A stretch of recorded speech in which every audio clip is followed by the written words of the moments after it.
Just a reminder, you can get Strange and Unexplained early and ad-free for less than $5 a month over at grabbagcollab.com. And right now, you can get 20% off your first year with code EARLYBIRD20. There's so much great content at Grab Bag Collab, and it's all ad-free. Use code EARLYBIRD20 for 20% off a whole year of early and ad-free content at grabbagcollab.com. If you are already a member on Patreon, you can cancel that membership and make sure to email us at grabbagcollab@gmail.com and let us know you've canceled it, and we will set you up on Supporting Cast with a credit for the months you've already paid for on Patreon.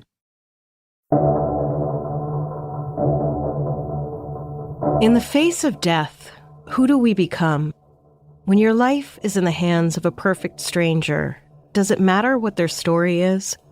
And whose decision, along the perpetual string of cause and effect, is to blame when disaster strikes? Welcome to Strange and Unexplained with me, Daisy Egan. I was a different person when I started this podcast back in 2020. Back then, I thought all ghost encounters could be explained away with carbon monoxide readings. I thought UFOs were the stuff of Pulp Fiction and Star Trek fans, and I wasn't afraid to fly. Here we are, it's 2025, and somehow, it's been 84 years. My list of things to worry about has grown exponentially, along with my waistline. My gray hairs are evidence of a weariness about the world around me. And my absolute conviction that planes and weather do not mix has been solidified to a point where if I see there's a chance of rain, I'm going to be like Dustin Hoffman in Rain Man and insist on driving. And yes, I know both Hoffman and his portrayal of a man with autism are problematic, but here we are.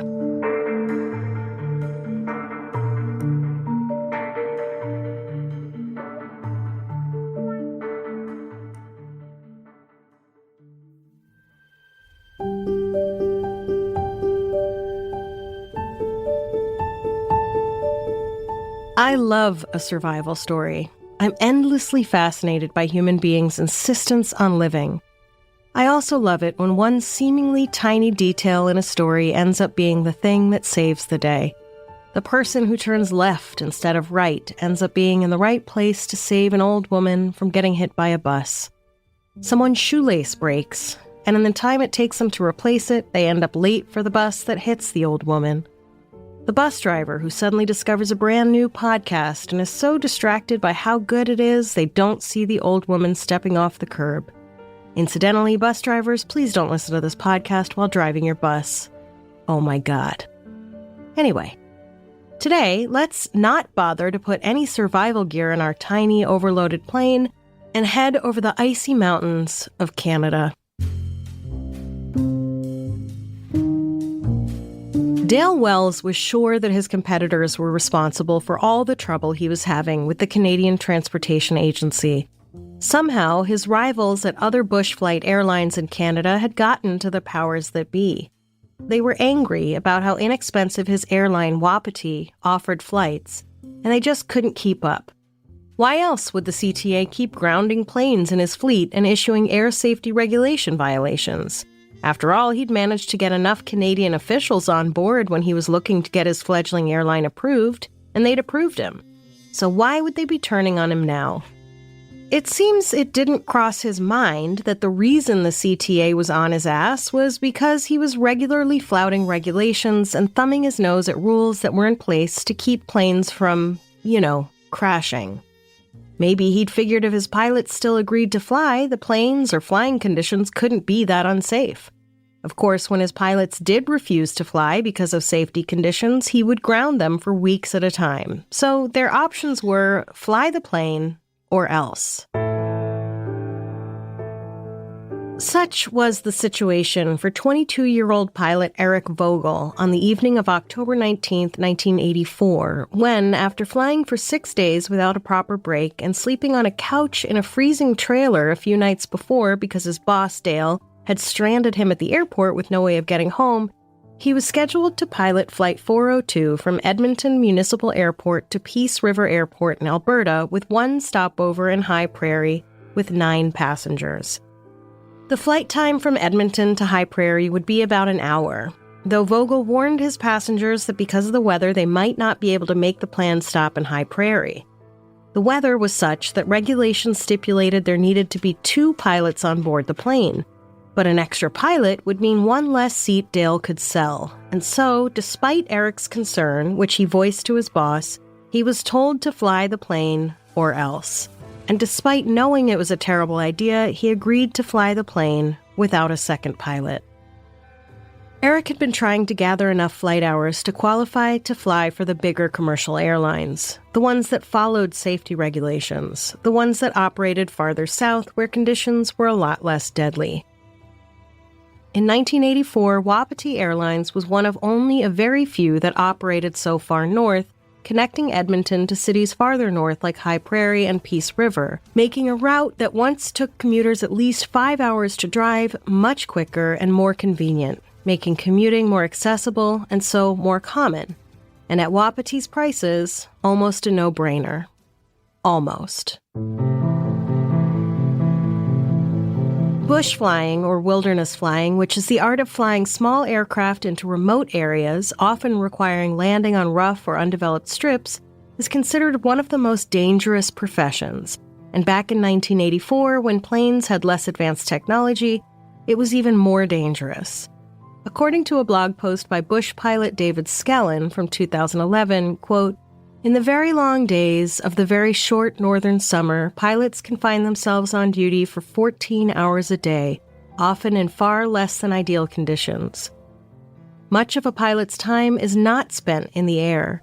They are usually loading and unloading aircraft, cleaning and refueling them, and at the end of the day, they will spend what can be several hours completing what seems like volumes of mandatory paperwork. Fitting in a healthy meal and getting 8 hours of sleep are real challenges." End quote. If one somehow managed to survive a crash in the bush, the chances of dying while waiting to be rescued were incredibly high. In her book Into the Abyss, An Extraordinary True Story, by Flight 402 passenger Larry Shaban's daughter, Carol Shaban, she recounts another crash a little over a decade before this one to highlight just how perilous bush flying could be. In 1972, a small medevac plane crashed in the Arctic, leaving only 2 survivors, the pilot, Martin Hartwell, and a 14-year-old Inuit boy named David Kutuk, with appendicitis. Hartwell broke both of his ankles and fractured his nose in the crash, and most definitely would not have survived in temperatures that dipped as low as negative 40 degrees if it hadn't been for Kutuk, who built them a shelter and fire, and who, Hartwell would later say, cut pieces of flesh from a nurse who died in the crash for Hartwell to eat. He told reporters that Kutuk himself refused to eat the nurse's flesh, which may be why, after 3 weeks, Kutuk lost his strength and died. The rescue team found Hartwell a week later, 31 days after the crash. So it's hard to overstate how dangerous this kind of flying was, even in the best of conditions. There were 9 passengers on board pilot Eric Vogel's flight, including Larry Shaban, the first Muslim member of the Canadian cabinet, Scott Duchamps, a young officer in the RCMP, Canada's National Police Service, and his charge, a man his same age, Paul Archambault, who Duchamps was escorting in handcuffs to Alberta to face charges. Archambault had been arrested basically for being a silly goose in public, or whatever Canada's version of drunk and disorderly conduct is. He had a string of petty crimes on his record, but nothing violent toward other humans. He'd been arrested this time for kicking in the glass of a door when his key wasn't working. By the time Scott and Paul took their seats on the small plane, they had developed enough of a rapport that Paul asked if Scott might remove his handcuffs for the duration of the flight. Scott obliged and uncuffed Paul. Also on board was Grant Notley, the leader of the Alberta New Democratic Party, who had booked the flight very last minute and was eager to get home to his family. Notley sat in the co-pilot seat, the one that most definitely should have been occupied by a co-pilot. The flight was about half an hour behind schedule when it took off at 7:10 p.m. Once in the air, Eric began to notice ice creeping onto his windshield from the outer edges inward. His wipers were able to handle it, though. However, the sky around the plane was so dark and the cloud cover below was so thick that Eric couldn't get his bearings. According to Shaban, quote, Edmonton's distance measuring equipment extended only 120 kilometers from the airport. Without a distance readout, Eric was forced to use dead reckoning, a skill he'd learned but far from perfected as a bush pilot. He tuned his automatic direction finder to a ground transmitter near the town of Whitecourt, which was directly along his flight path to High Prairie. The Automatic Direction Finder, or ADF, is a simple navigation tool that, when tuned to the radio frequency of a fixed ground beacon, causes a directional needle to swing toward the beacon. The pilot adjusts his heading so the needle points to the nose of the plane, indicating the aircraft is tracking directly toward the beacon. The problem with this rudimentary navigation system is that it doesn't tell the pilot how far away the plane is from the beacon. End quote. There was a second ADF that also helped the pilot to calculate their location, but the one on Eric's plane was, not very surprisingly, not working. So Eric had to rely on the one ADF and use dead reckoning to figure out where the hell he was. But he'd only flown this particular route less than a dozen times and didn't know that one of the beacons he was relying on was not, as he thought, on the summit of a mountain, but was indeed somewhere lower down. So once his ADF indicated he had passed that beacon, Eric thought the mountain would descend under him. Instead, the mountain continued to rise for more than 15 miles to 4,000 feet, and then didn't descend steadily but climbed to 2,900 feet again before descending completely. Eric radioed into High Prairie to let them know where he was and his plans to land there for his stopover, quote, probably at 1945-50 sometime, end quote. But he still didn't really know where exactly he was or where the airport was, so he tried a technique called the bullshit approach, where he would dip down below the clouds to get a visual. Very not safe, obviously, but at that point, the only thing he could do to get his bearings. According to Shaban, quote, his speed over ground was 189 knots, his altitude holding at 8,500 feet. After a few moments, the needle of his ADF swung around and pointed off his left wing, indicating the plane had passed Swan Hills. Eric tuned the ADF back to High Prairie's frequency and adjusted his course several degrees west until the needle was again pointing straight off the plane's nose. Then he began to descend. The Navajo re-entered cloud at 8,000 feet, dropping steadily at 300 feet per minute. It was a rate Eric came up with after factoring in his time, distance, heading, and rate of travel, end quote. There was something Eric had not factored in, though. Ice had collected on his wings. That, combined with an overloaded plane and miscalculations in his dead reckoning, meant that he was nearly 25 miles farther back on his course than he thought. He radioed the airport for weather conditions and got no response. He had no way of knowing that that was because the signal was blocked by distance and the high terrain Eric thought he'd passed some miles before. As the plane continued to descend, large chunks of ice began to fly off the propellers, hitting the sides of the plane, unnerving everyone inside. As the plane reached 2,850 feet above ground level, Eric began to panic. 2,800 feet was the limit he could descend before he was in danger of crashing without a landing strip close enough. So he began to level out just in time to see a line of trees almost immediately in front of him, the plane, and his 9 passengers.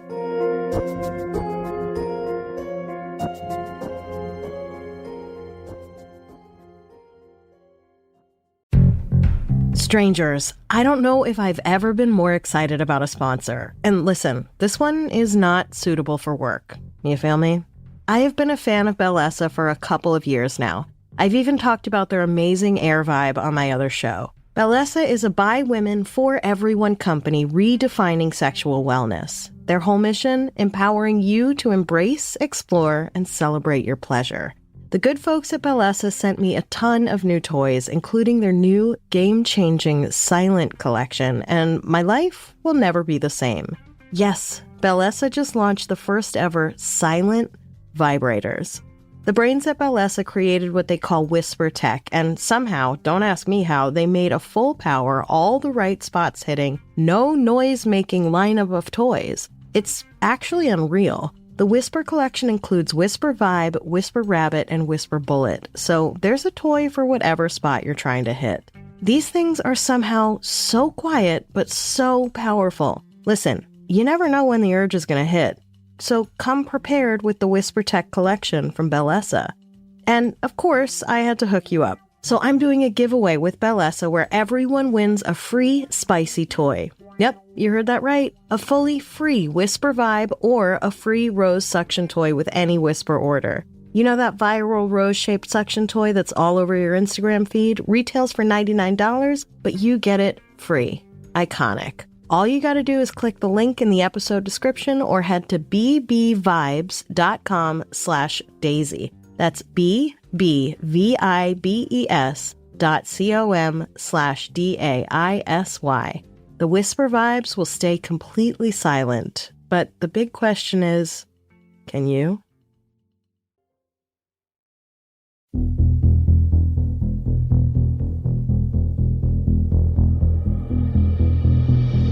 After hitting the treetops, the plane went another 104 feet at 175 nautical miles per hour before careening into the trees.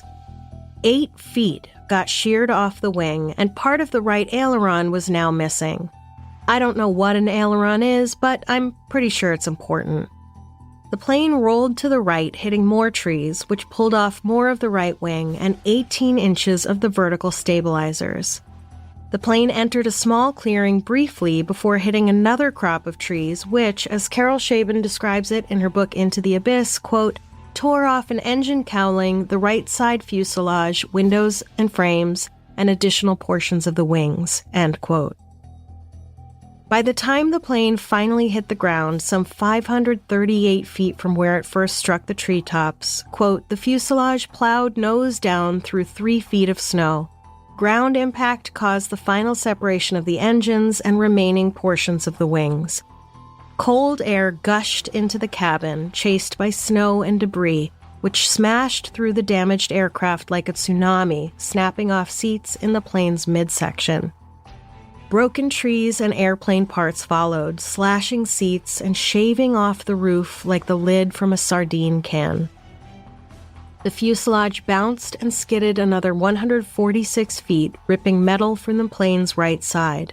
The plane finally came to a rest, upside down, 684 feet from where it had first hit the trees.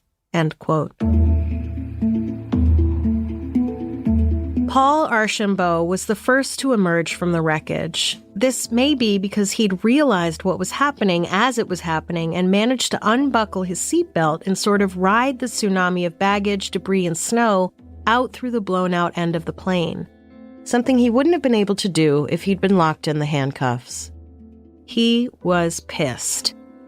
He put some distance between himself and the plane and let out a string of expletives from his smashed-up face as he stomped around a small clearing around 70 feet from the wreckage. He lit his last rolled cigarette and loudly cursed. What a dumb fucking asshole. What the fuck were you doing, you stupid son of a bitch? Eric, the pilot and likely the dumb son of a bitch Paul was referring to, still strapped into his seat, upside down and in incredible pain, could hear Paul yelling somewhere outside. He heard the agonizing screams of passengers behind him. He could smell fuel and knew that if there were a spark, the entire plane would be engulfed in flames in seconds. He went to shut the engine off, and that's when he realized there was no panel in front of him anymore. The panel, along with the entire nose of the plane, had been stripped off. Despite that, though, Eric was trapped. He unbuckled his seatbelt and felt around him. The window beside him was broken, and he was able to wriggle his way out of the smashed plane. His left eye was swollen shut, his fingers were broken, his chest was in incredible pain, and he was bleeding. Paul, having finished his cigarette, suddenly realized there were likely other survivors on board and trudged back through the thigh-high snow from the clearing. Eric had been joined by another man now who, like Eric, was in a daze and badly injured. Paul approached the men and introduced himself. The man standing with Eric was Larry Shaben. Paul told them they had to try to dig out other survivors. One of those survivors was Paul's RCMP escort, Scott Duchamps. When Scott came to after the accident, he was in the dark, unable to move, with a dislocated shoulder. After groping around for a few moments, Scott realized he was buried in snow. His avalanche rescue training kicked in, and he desperately dug himself an air pocket around his head with his one free hand. Each small breath he could now take was accompanied by searing pain in his chest. Scott's voice was the first one Paul and Eric heard as they made their way back to the plane. Larry had hung back because he'd lost his glasses in the crash and was pretty much blind without them. Scott was screaming for help. Paul worked frantically to pull Scott out of the wreckage. First, there was the metal roof keeping him trapped, but even if they could navigate around that, Scott was buried in not just snow. One of Scott's arms was buried under snow and earth, and it took several painful minutes to wriggle him free, first from the ground and then out of the plane. The four men were in bad shape, really bad shape. Broken teeth, broken fingers, ribs and tailbones, dislocated limbs, head wounds. There would be no hiking off the mountain to safety for these guys. Paul practically carried Scott to the clearing and went back to the plane to see what else he could find. He dug through the wreckage and found suitcases for seats so they wouldn't have to sit in the snow, clothes and boots for warmth, garment bags for blankets, papers to fuel the fire. He could hear moaning coming from inside the plane. A man was trapped with no way of rescue. Paul promised to keep checking in on him, but there wasn't much else he could do. By the time he made his way back to the clearing where the men had managed to make a small fire, which was dwindling dangerously low, he outfitted the men with the clothes he'd found. Meanwhile, at High Prairie Airport, people were starting to panic. Flight 402 should have landed by now, and no one could reach the plane on the radio. By 8:40 p.m., the RCMP and the Canadian Military's Rescue Coordination Center had been informed of the plane's absence, and a search was underway. At 8:56, a pilot en route about 12.5 miles northwest of High Prairie picked up an emergency locator transmission, the distress signal that lets anyone who receives it know there's been an accident. He radioed the folks at High Prairie who were sure the distress signal was coming from Flight 402.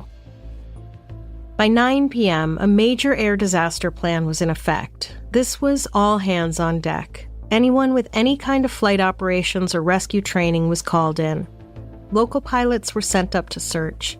Luella Wood, the airport manager at High Prairie, was tasked with giving weather reports every 15 minutes. This meant trekking out 100 yards past the airport's parking lot to the small weather beacon, turning it on, walking back to the parking lot to take the measurement, and then trudging back to the beacon to turn it off. Don't ask me why that was how it worked. What do I look like, a weather beacon designer? She then had to go to a small trailer across the parking lot from the terminal to the Unicom radio. She was not well versed in using the Unicom, and backup was on the way, but until then, she would have to go back and forth between the terminal, the beacon, and the trailer every 15 minutes or so. But the whole process took about 10 minutes, so she was basically just doing this nonstop. By now, family of passengers had arrived at the airport, wondering what the delay was. Luella had to make the dreaded announcement that the plane had gone down and a search was underway.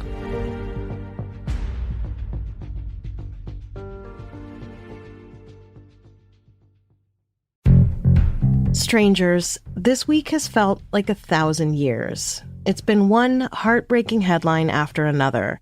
I don't know how I would have gotten through it without therapy. Therapy is one of those things that I think everyone should get for free, but I think therapists should get paid $1 million an hour. I don't know, you figure it out. Fortunately, Rula works with most major networks to provide actually affordable therapy. That's real therapy from licensed professionals for a $15 copay. Think about it. You use your insurance benefits to maintain your physical health, so why wouldn't you do the same for your mental health? And Rula isn't just affordable. The experience is tailored around you. Other online therapy platforms might match you with the first available provider, whether or not they're the right fit. Rula considers your goals, preferences, and background to provide a curated list of licensed in-network therapists who are actually aligned with what you need, because they know that finding the right therapist can make all the difference. Thousands of people are already using Rula to get affordable, high-quality therapy that's actually covered by insurance. Visit rula.com/strange to get started. After you sign up, you'll be asked how you heard about them. Please support our show and let them know I sent you. That's rula.com/strange. You deserve mental health care that works with you, not against your budget.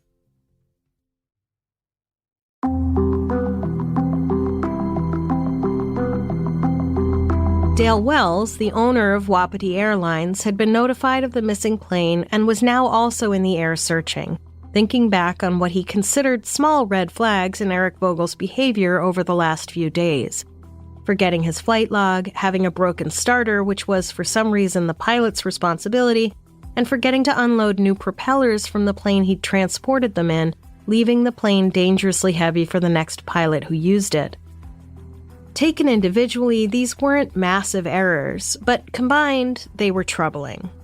Apparently, it never occurred to Dale that Eric's missteps might have been due to the grueling schedule he'd been forced to work with very little downtime.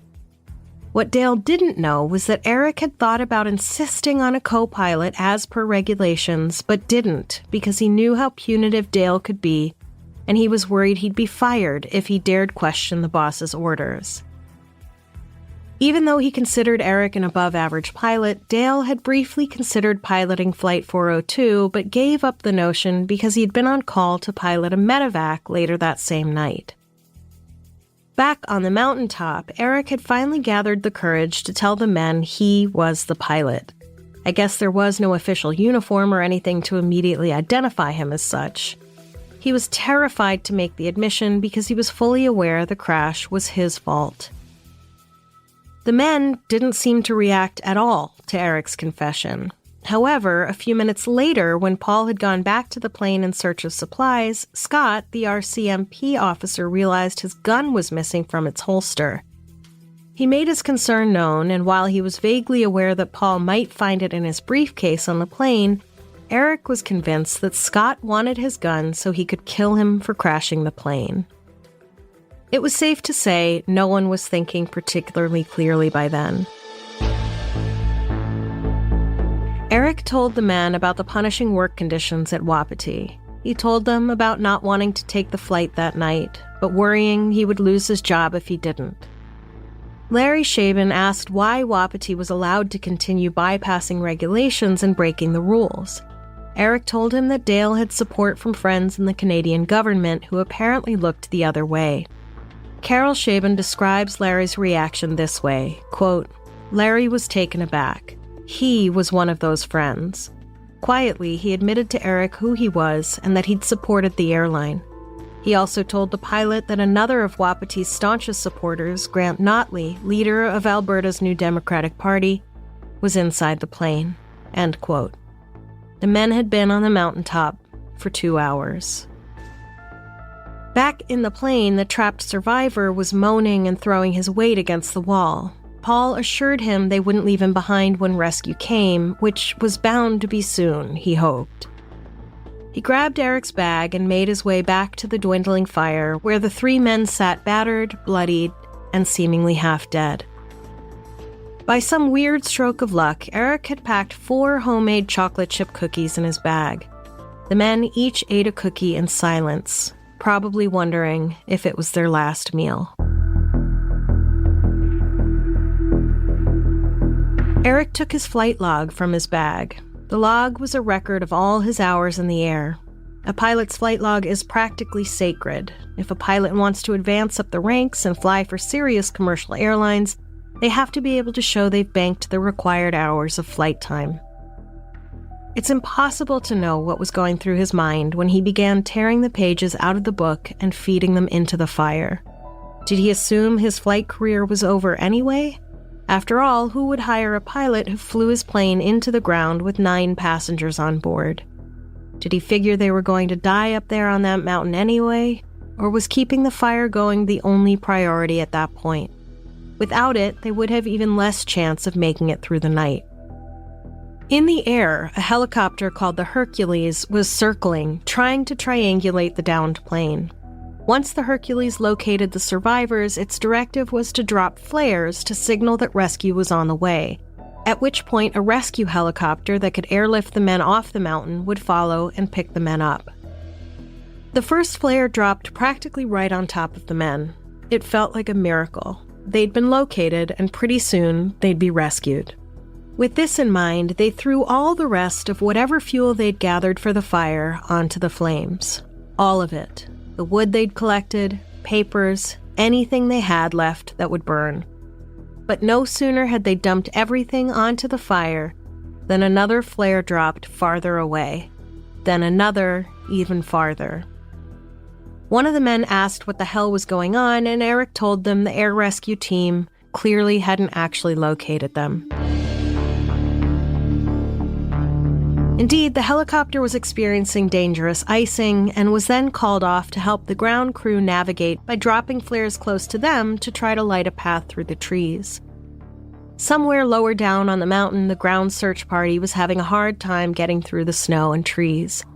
Local residents who had any kind of snow equipment were called on to help clear a path for the snowcats. The 4 men didn't know any of that, of course.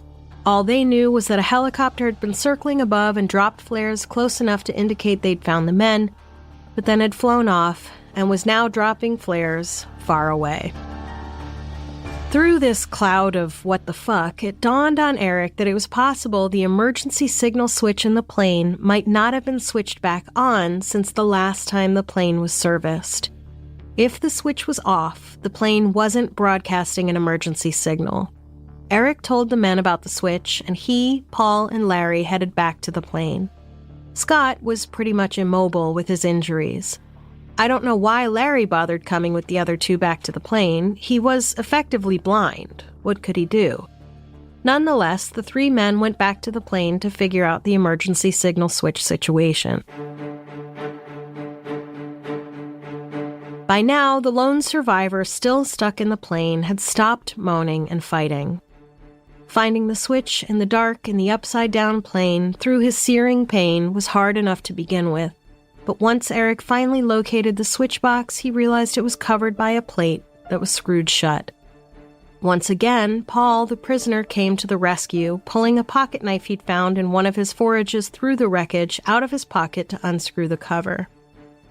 According to Shaban's book, Eric had the gall to get snagged on the thought that Paul was stealing things from the plane. Listen, I know trauma does wild things to one's brain, but this dude had already saved Eric and the 3 other men several times over in this ordeal.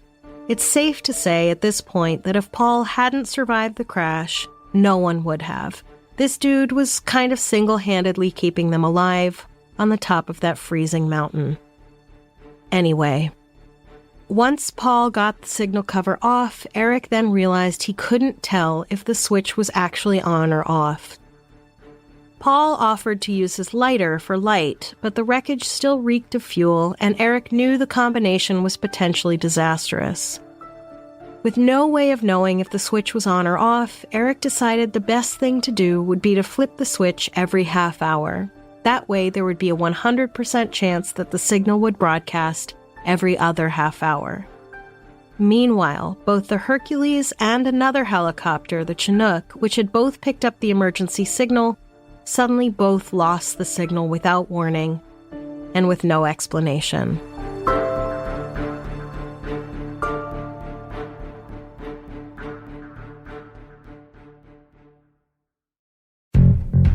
Strangers, I've got my holiday shopping done.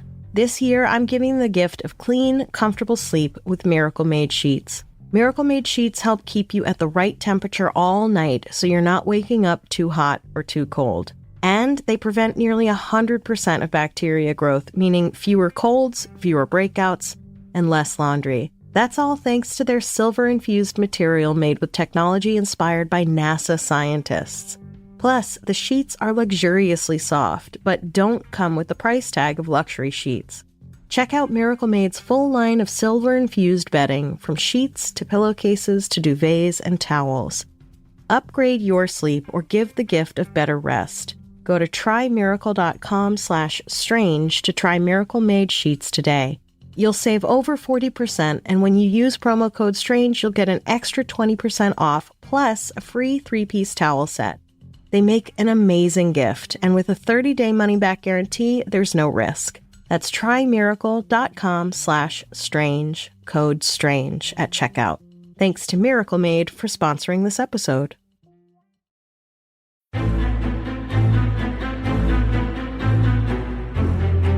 The Chinook, now with no signal from the grounded plane, and only about 5 more minutes of flying time before it would need to refuel, had no choice but to turn around and fly back.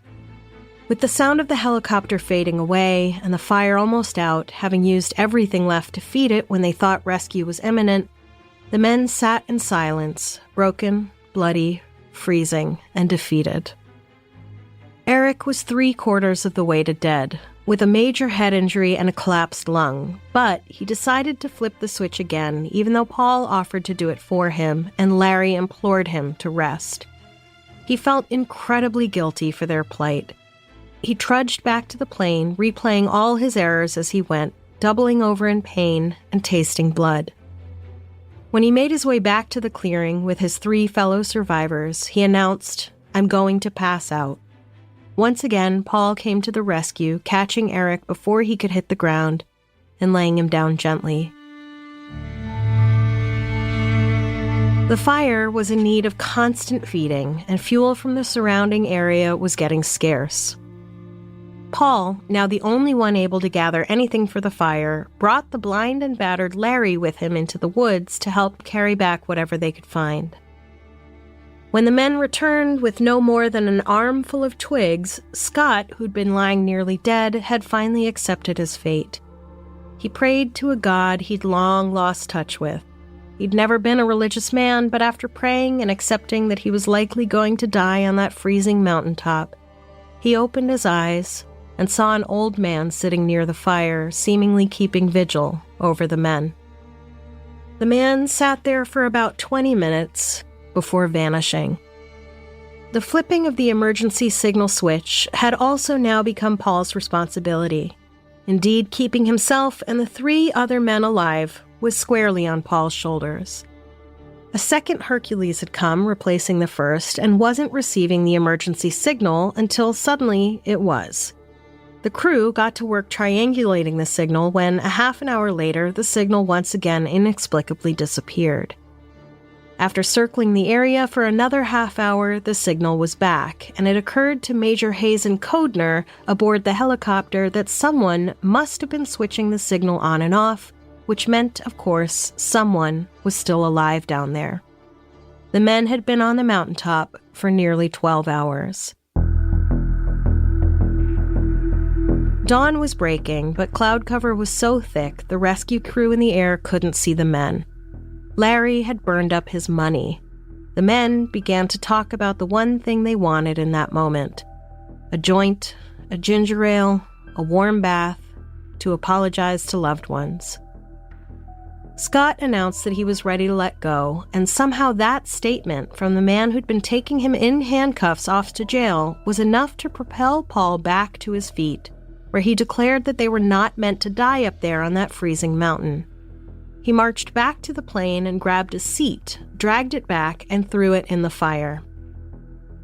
The warmth was enough to buoy their spirits, and when Paul added a second seat to the fire, it was enough to be spotted by the Hercules. Corporal Claude Castengay, who was literally hanging from the open airdrop ramp with the helicopter hovering dangerously low, trying to spot the crash, announced, "Campfire on the ground." It would take another couple of hours for rescue teams to reach the men.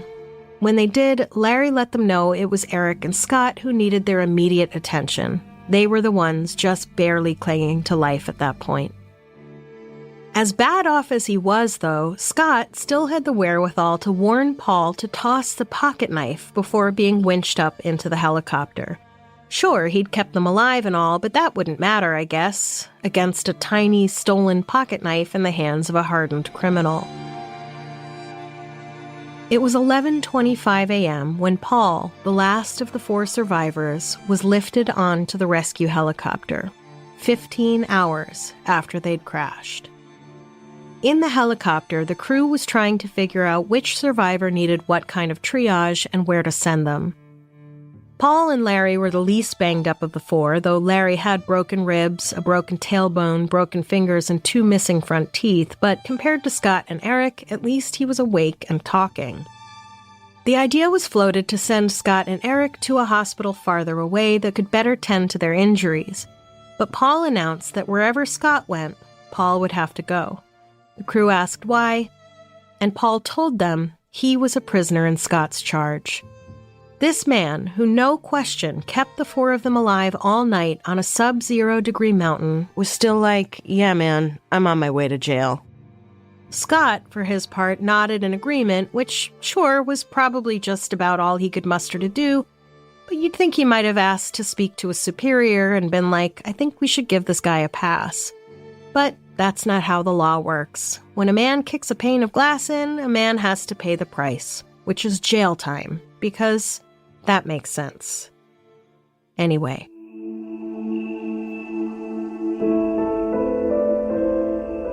Speaking to reporters from his hospital bed, Larry Shaben said, quote, "I think most of the credit goes to that young man, Paul Archambault.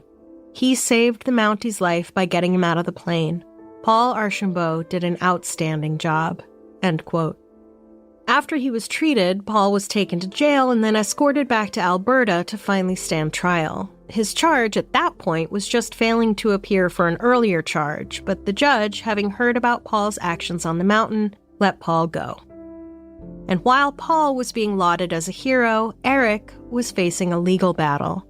First, the RCMP showed up at his hospital bedside looking for a statement.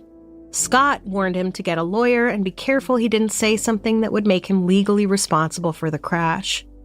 The Canadian Parliament had just created the brand new Canadian Aviation Safety Board, which had a rare opportunity to get important details about the crash and everything leading up to it. Usually in fatal plane crashes, the pilot dies, and the whole thing can be chalked up to a vague ruling of pilot error. But here was Eric, ready to tell them all about the culture of Wapiti Airlines and all the conditions that led up to the whole horrifying ordeal. The CASB laid the blame for the crash on Wapiti Airlines and on the inadequate aviation safety system in general, but an official inquiry was yet to come. And in the meantime, all the airlines to which he applied for work rejected him one after another. No one wanted to hire Eric Vogel. At the official inquiry, Eric spent the first day recounting the grueling working conditions at Wapiti and the particularly punishing schedule he'd endured in the days leading up to the crash. But the second day, Wapiti's lawyer questioned Eric's recollection of the timeline, poking holes in his story, and was basically like, "Why didn't you just say no when your boss asked you to do something you didn't think was safe?" And when Dale Wells took the stand, he pulled off a golly gee officer type of performance. "Gosh, I would never ask a pilot to do something unsafe. Well, gee, if he thought he needed a co-pilot, well, for Pete's sake, I would have given him one. Boy, if he didn't want to fly that night, well, shucks, he should have just told me that, Your Honor." The inquiry was just a fact-finding mission and was not held to make any kind of judgment or pronouncement, but as a result of the discoveries made at the inquiry, Eric's pilot license was suspended, he was sued, along with Wapiti and Transport Canada, by the families of those who didn't survive the crash, and then the Province of Alberta launched a fatality inquiry into the deaths. Scott Duchamps, the RCMP officer who'd seen the old man suddenly materialize by the fire as he lay there close to death, had his own existential crisis after returning to the real world.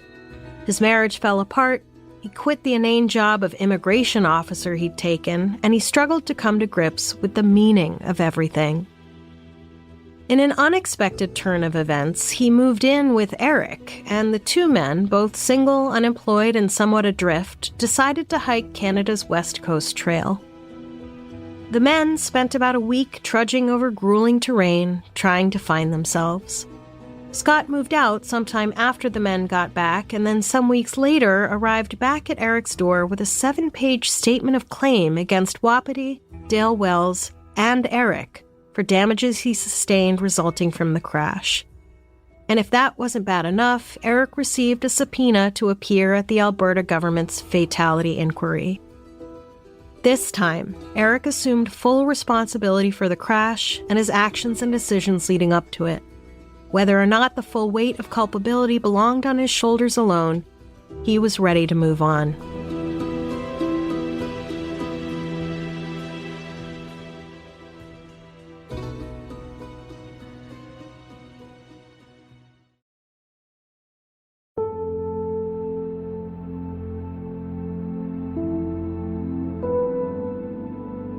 Paul's status as a hero was relatively short-lived, as his past kind of caught up with him, and he found himself homeless and reliant on pain medication and alcohol for injuries he'd sustained in the crash. He managed to float for a few years, even making an appearance on a Canadian TV show, Front Page Challenger, in which panelists had to guess what had landed him on the front page of the papers. In the fall of 1990, despite below-freezing temperatures, Paul made the baffling decision to lie down next to some train tracks, or perhaps he simply collapsed there. And on May 7th, 1991, after the spring thaw, his body was found. He was only 33. In 2004, Scott, Eric, and Larry met up for a reunion, 20 years after that fateful night. Scott had returned to law enforcement, but had a family and was living a slower-paced life than he had in his youth. Eric had gotten a job with the Barnaby Fire Department and had worked his way up the ranks to lieutenant, and worked part-time as a long-haul truck driver to make ends meet. He even managed to get a part-time job piloting helicopters and eventually took a volunteer position with Canada's Civil Air Search and Rescue Association. He was a first responder and was certified with various rescue organizations and had trained with the Coast Guard and Vancouver Fire Department's fireboat program. He was trained in high-angle rescue for victims in tower cranes, bridges, building shafts, and steep mountain slopes. He was more than making up for whatever mistakes he'd made in the past. Larry Shaben survived a horrific attack on the roadside with his wife about 2 years after the crash and continued serving in the Canadian government until he retired in 1989. He died in 2008 after a battle with cancer. Upon reflection, the survival of these 3 men from the crash who made it far enough into adulthood to see the next millennium hinged on the selfless actions of a man society had tossed away, much like how the immediate deaths of 5 others hinged on the profiteering moves of an executive buoyed by the motivations of capital. The story of the ill-fated Wapiti Airlines Flight 402 may have a verified timeline of what happened before, during, and afterward, but the spectrum of culpability is what makes it strange and unsettling to consider. So many decisions were made throughout the emergency scenario that could have altered the result. Imagine if the Canadian authorities formally awarded Paul for his brave actions at the crash site and honesty upon being rescued, having been transparent about his criminal status. Maybe recognition and proper social services could have saved his life from addiction and poverty in the long run. And what if more empathy were afforded to Eric, young and insecure in his career at the time of the crash, leaving more room for the Wapiti lawsuit to address system changes around regulation, skirting, and political favors, saving even more lives to come. My flight fear, and I'd imagine that of anyone else these days, stems not just from planes, but the uncertainty behind these exact what-ifs. What if people actually rose to the occasion to provide the safety Paul did for his comrades on the mountain? What if life or death scenarios weren't left in the hands of those whose motivations aren't in our best interest? It seems to me that seeing through the fog of human behavior can be just as daunting as blindly navigating through the night, something we've discussed here and will surely discuss again. Until then, stay safe out there, stranger.